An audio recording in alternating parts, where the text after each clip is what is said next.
Welcome back to another lesson. Hope you're doing well. In the last few lessons, we went into a lot of depth when discussing lists, membership operators, and list methods.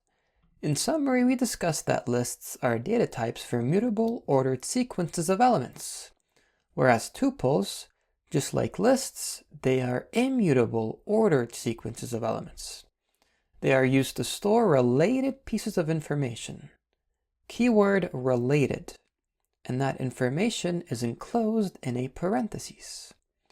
If two values are so closely related that you'll most likely always use them together, use a tuple.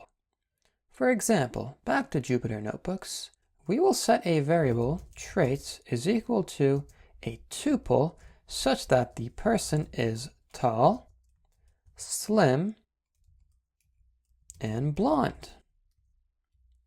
This tuple you see right here, it's similar to a list in the sense that in this case, it encapsulates an ordered sequence of strings where each of them can be accessed by their index.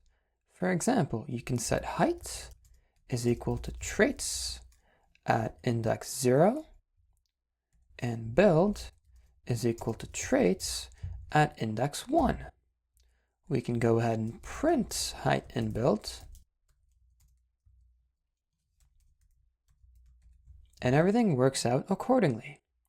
Now, unlike lists, we cannot change tuples. They are immutable. We cannot add or remove elements from a tuple without creating an entirely new object. Oftentimes, parentheses are omitted when declaring tuples. If we omit them, everything should still work out the same way.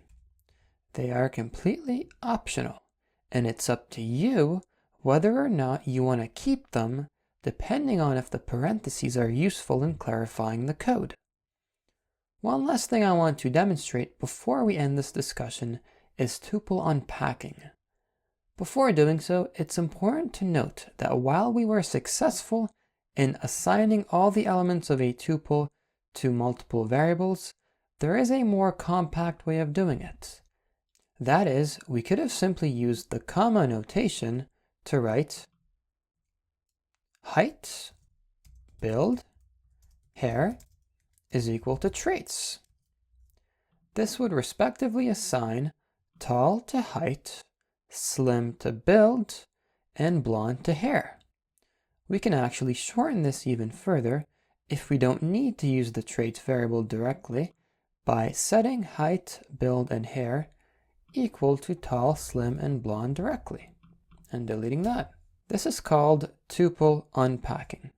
It assigns the contents of our traits tuple to multiple variables without having to make multiple assignment statements. That ends our discussion on tuples. In the next video, we'll take a look at sets.